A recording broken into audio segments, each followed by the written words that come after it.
সামরিক সামরিক বাহিনীর মাধ্যম দিয়ে বা অস্ত্রের মাধ্যম দিয়ে হবে, এই কথাটা আমরা বিশ্বাস করি না।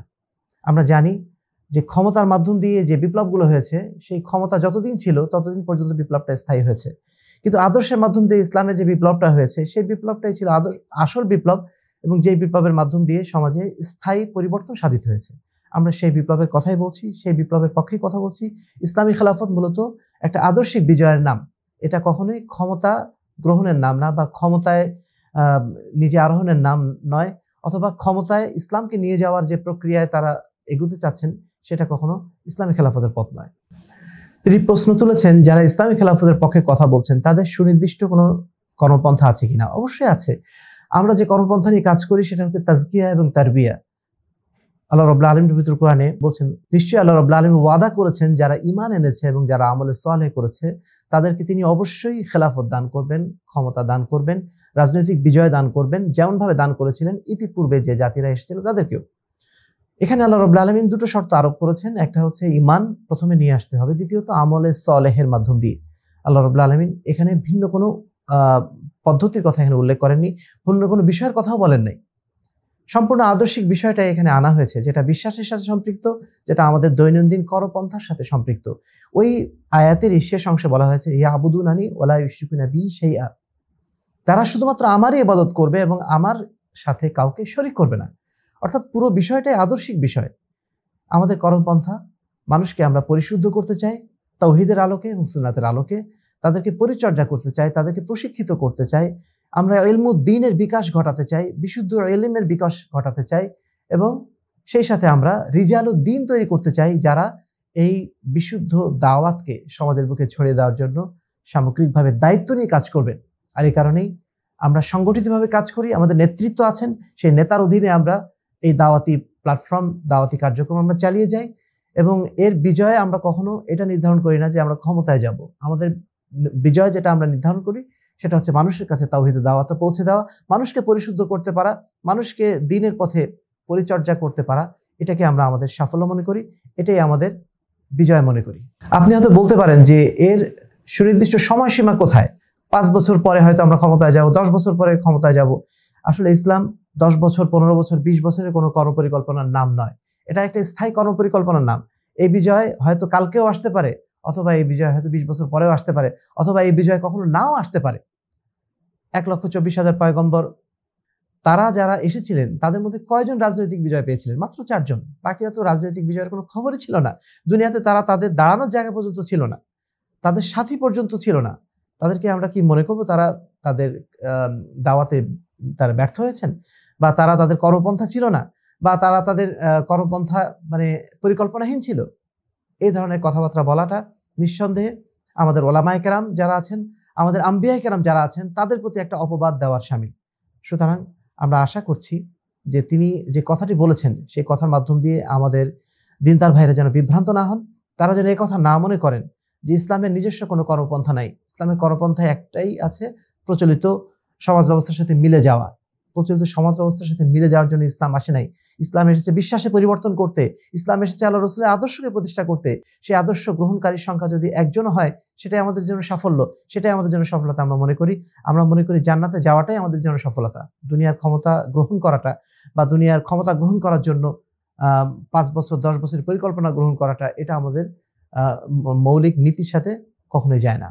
এই বিষয়টা নিয়ে আশা করি আমাদের যারা দর্শকদের মধ্যে যারা এই বিষয়টা নিয়ে চিন্তাভাবনা করছেন, তারা যেন ভুল পথে না চলে যান, এবং সেই সাথে যিনি এই কথা বলেছেন তিনিও তার কথাটি নিশ্চয়ই পুনর্বিবেচনা করবেন এবং সঠিক পন্থায় ফিরে আসবেন, এটাই আমাদের কাম্য। আমাদের সম্মানিত বক্তা তিনি আরেকটি কথা বলেছেন যে গণতন্ত্রে যারা হারাম বলছে, এই হারাম বলার মাধ্যম দিয়ে আমরা নাকি কিছু ভোট ক্ষয় করে দিচ্ছি। আমাদের ফতোয়াটা তাদের কিছু ভোট ক্ষয় করে দিচ্ছেন। এই কথাটা বলার মাধ্যম দিয়েও তিনি তার আদর্শিক যে দেউলিয়াত্ব সেটাকে তিনি প্রমাণ করেছেন। এটা অত্যন্ত দুর্ভাগ্যজনক বিষয় যে তিনি ইসলামকে মনে করেছেন একটা ভোটের বিষয়, কিছু মানুষের সমর্থনের বিষয় তিনি মনে করেছেন। এর মাধ্যম দিয়ে তাদের যে অন্তর বেদনা বা অন্তর জ্বালাটা প্রকাশিত হয়েছে, তারা এর মাধ্যম দিয়ে ক্ষমতায় যেতে পারছেন না। আসলে ক্ষমতায় যাওয়াটা কি ইসলাম? ক্ষমতায় যাওয়ার মাধ্যম দিয়ে ইসলাম প্রতিষ্ঠিত হবে? আপনি ক্ষমতায় গেলে ইসলাম প্রতিষ্ঠিত হবে মনে করছেন? এই যে চিন্তাধারাটা, এটাই অপনোদন করার জন্যই তো আমাদের প্রচেষ্টা, যারা আমরা ইসলামী খেলাফতের পক্ষে কথা বলছি। ইসলাম তো ক্ষমতার নাম না, ইসলাম তো কিছু মানুষের ভোটের নাম না, কিছু মানুষের সমর্থন নেওয়ার নাম না। মানুষ সমর্থন করুক বা না করুক, আমাদের পথ একটাই। আমরা ভোট ক্ষয় করতে চাইনি, মানুষকে আমরা আদর্শের মূলে ফিরিয়ে নিয়ে আসতে চেয়েছি। ভোট তারা কিসের জন্য দিত? যে ভোট তারা দিচ্ছে সেই ভোট মূলত গণতন্ত্রের সপক্ষে যাচ্ছে, এমন নীতির পক্ষে যাচ্ছে যেটা আমাদের কুফরির দিকে নিয়ে যায়, এমন নীতির পক্ষে নিয়ে যাচ্ছে যে নীতি আমাদের শিরকের দিকে নিয়ে যায়। আমরা মানুষকে শিরক এবং কুফরি থেকে বাঁচানোর চেষ্টা চালাচ্ছি। আমরা ভোট ক্ষয় করতে চাইনি কারণ। ভোট ক্ষয় করা না করা ভোট, বরং এই ক্ষেত্রে ভোট ক্ষয় হওয়াটাই ভালো।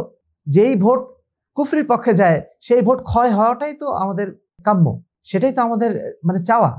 কোনো আপনারা ক্ষমতায় যান বা না যান সেটা আমাদের মূলত দেখার বিষয় না। আমরা যেটা দেখতে চাই, মানুষ যেন তার আদর্শের মূলে ফিরে আসে, তারা যেন কোনো অবস্থাতেই শিরক বেদাতের মধ্যে, তারা কুফরির মধ্যে যেন ডুবে না যায়। প্রচলিত গণতান্ত্রিক যে সিস্টেম, এই সিস্টেম আমাদেরকে সরাসরি কুফরির দিকে নিয়ে যায়, সরাসরি আমাদেরকে শিরকের দিকে নিয়ে যায়। এ বিষয়ে বিদ্বানদের স্পষ্ট বক্তব্য বিদ্যমান থাকতে আপনারা এটাকে শুধুমাত্র ভোট ক্ষয় বলে একটা সামান্য একটা জিনিসে পরিণত করে দিচ্ছেন। এই জায়গাটা দিয়ে যেটা প্রমাণ হচ্ছে যে ইমানের জায়গাটা আমরা অত্যন্ত দুর্বল করে দেখেছি, আমরা তাওহীদকে খুবই হালকা করে দেখছি। আর এই কারণে এই বিষয়টা আমাদের কাছে এত সহজ মনে হয়েছে, জাস্ট এটাকে ভোট ক্ষয় আমরা মনে করছি। মনে রাখতে হবে যে ইসলামের সংখ্যার কোনো গুরুত্ব নেই, ইসলামে আদর্শিক শুদ্ধতাই মূলত গুরুত্বপূর্ণ জিনিস। সংখ্যায় যত বেশি হোক না কেন, সেটা যদি কুফরির পক্ষে যায়, শিরকের পক্ষে যায়, সেই সংখ্যা কেবলমাত্র জাহান্নামীদের সংখ্যাই বাড়াবে। এর বিপরীতে যদি কিছু মানুষ অন্ততপক্ষে আদর্শিক শুদ্ধতার পক্ষে আসে, তাওহীদের পথে আসে, সুন্নাতের পথে আসে, সেটাই মূলত আমাদের সফলতা। ইসলামী খেলাফতে যারা আমরা দাবিদার, আমরা এই পথে মানুষকে আহ্বান করতে চাই। আমরা একটা সেকেন্ডও অন্যায়ের পথে মানুষ থাকুক এটা চাইবো না, আমরা নিজেরাও থাকি এটা আমরা চাইবো না। প্রতিটা মুহূর্ত যেন আমাদের কল্যাণের পথে পরিচালিত হয়।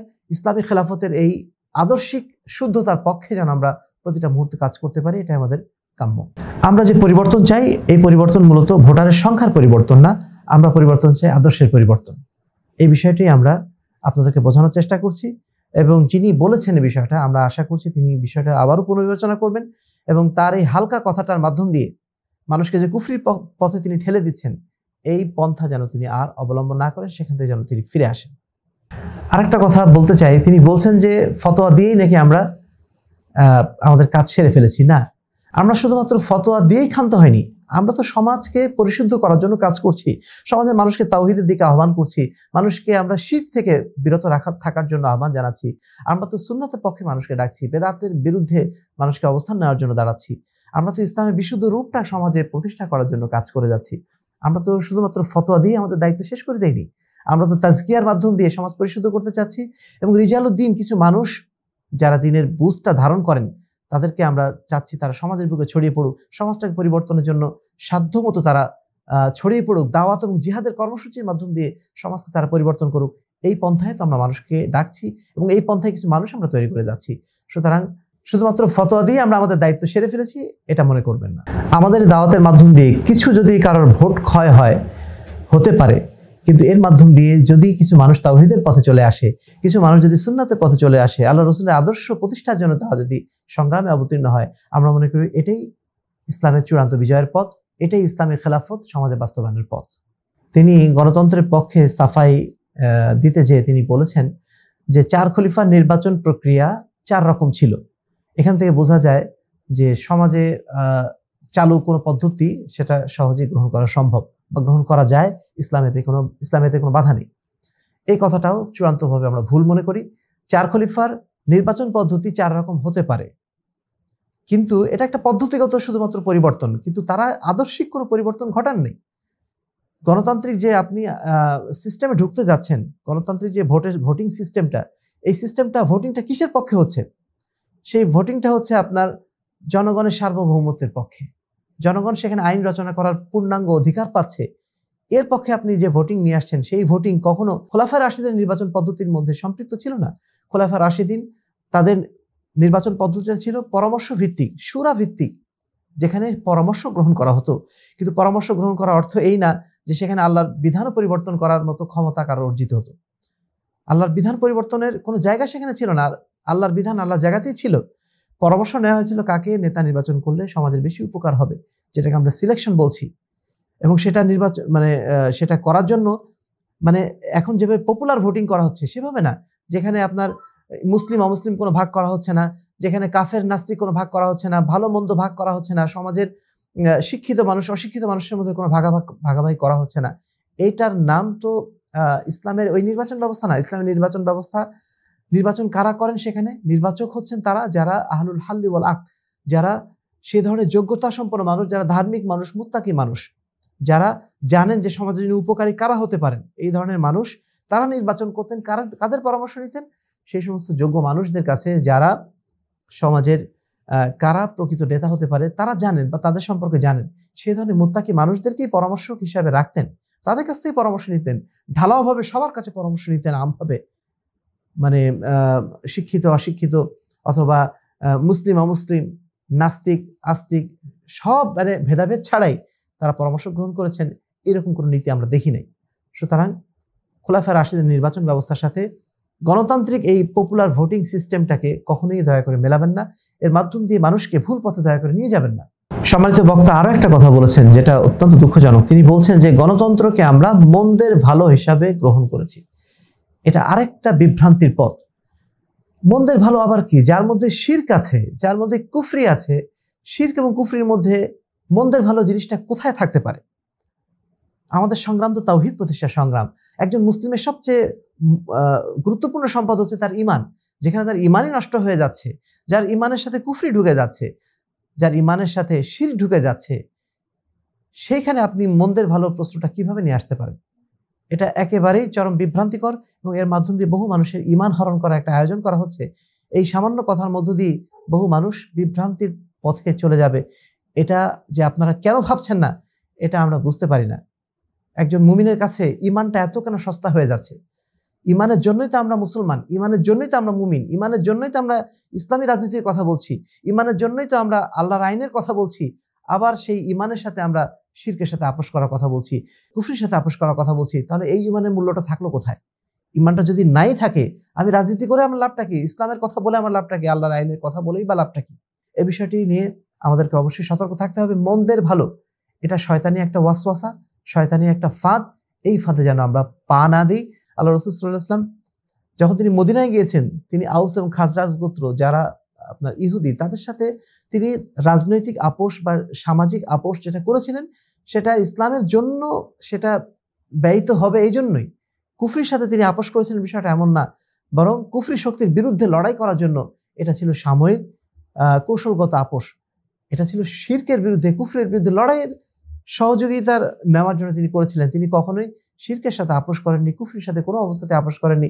হুদায়বিয়ার সন্ধির কথা বলা হয়, হুদায়বিয়ার সন্ধিতেও তিনি একটা মুহূর্তের জন্য কুফরি বা শিরকের সাথে আপোষ করেননি। তিনি সাধারণ শুধুমাত্র একটা কৌশলগত একটা অবস্থান গ্রহণ করেছিলেন, যার মাধ্যম দিয়ে পরবর্তীতে ইসলামের বিজয় সাধিত হয়েছিল। ইসলামের বিজয় সাধন করাটাই তাদের মৌলিক উদ্দেশ্য ছিল। কোনো অবস্থায় তারা শিরকের মধ্যে নিজেরা ডুবে যাননি এবং ডোবার কোনো সুযোগও রাখেননি। তিনি বলেছেন যে গণতান্ত্রিক নির্বাচনের মাধ্যম দিয়ে ক্ষমতায় যে আমরা পরিবেশ তৈরি করব। আসলে পরিবেশটা কি? পরিবেশ তো এটাই যে আপনি তাওহীদ এবং সুন্নাতের পরিবেশটা সমাজে গড়ে তুলবেন। মানুষ যখন তাওহীদ গ্রহণ করবে, মানুষ যখন সুন্নাত গ্রহণ করবে, মানুষ যখন দ্বীনের পথে পরিচালিত হবে, পরিবেশটা তখনই তো তৈরি হবে। শুধুমাত্র ভোটার বৃদ্ধি করাই কি পরিবেশ তৈরি করা? একটা দলের পক্ষে কিছু সমর্থন জোগাড় করাটাই কি পরিবেশ তৈরি করা? পরিবেশ তৈরি করা তো মানুষকে ইসলামের পথে নিয়ে আসা, ইসলামের পথে পরিচালিত করা, এটার নামই পরিবেশ। ভোট বৃদ্ধি করা বা ভোটের মাধ্যম দিয়ে ক্ষমতায় যাওয়া, এটাকে পরিবেশ তৈরি করা কখনোই বলে না। এবং ক্ষমতায় যে আপনি যে পরিবেশ তৈরি করবেন বলছেন, এই পরিবেশটা তো আপনি এখনই তৈরি করতে পারেন। আর ক্ষমতায় যে আপনি তৈরি করবেন, এটাও তো কখনো সম্ভব না। ক্ষমতায় যে আপনি পরিবেশ যে তৈরি করতে পারবেন না, তার সবচেয়ে বড় বাস্তবতা তো এখনই।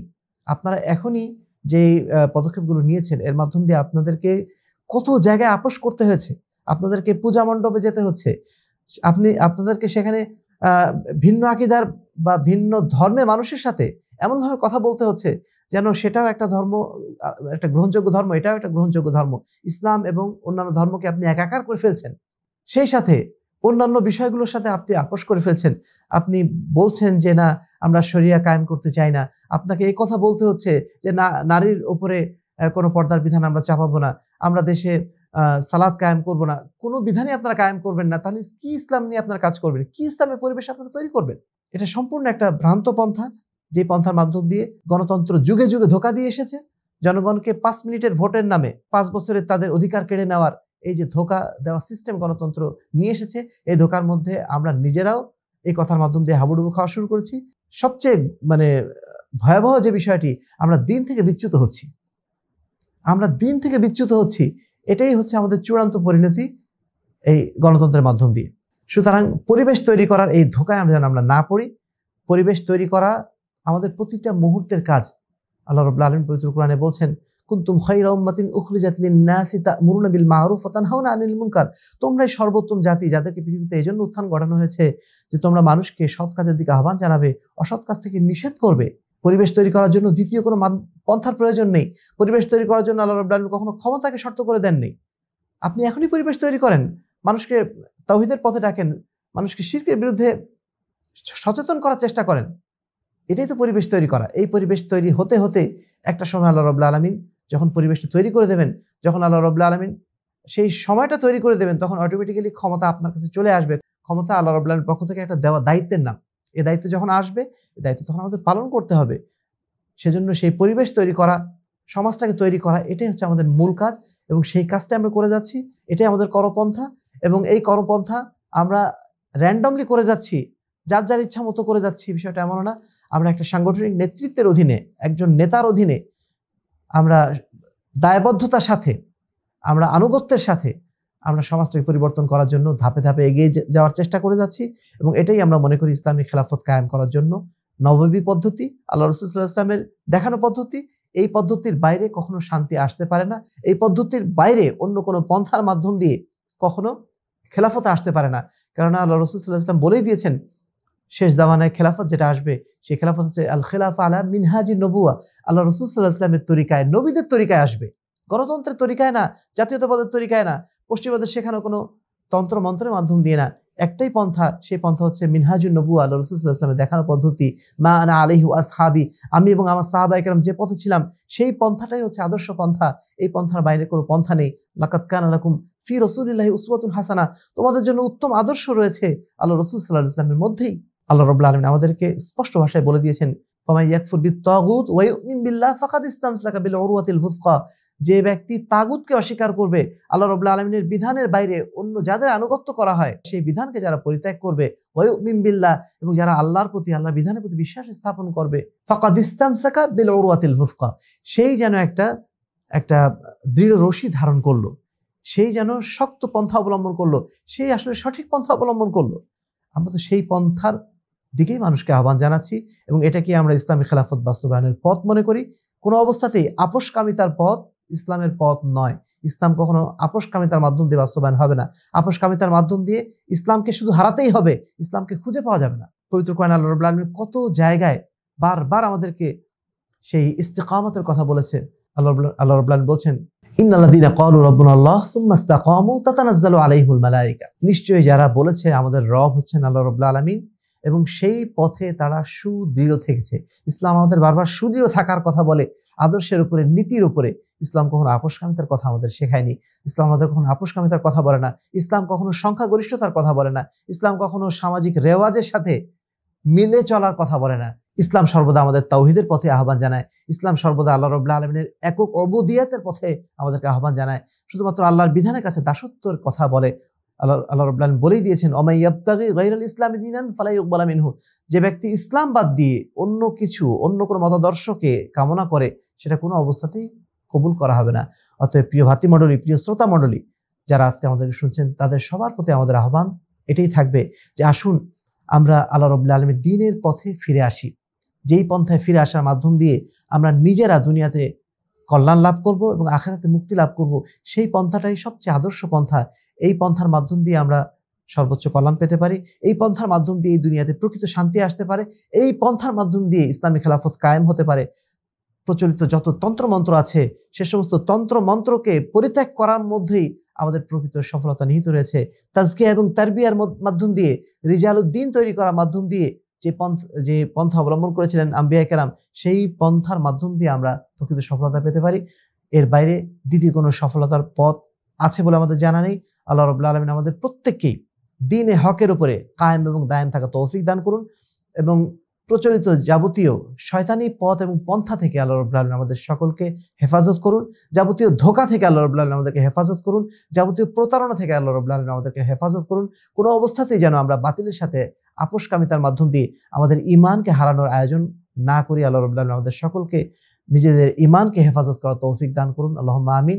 ওয়া আখিরু দাওয়ানা আলহামদুলিল্লাহি রাব্বিল আলামিন। আসসালামু আলাইকুম ওয়া রাহমাতুল্লাহি ওয়া বারাকাতুহু।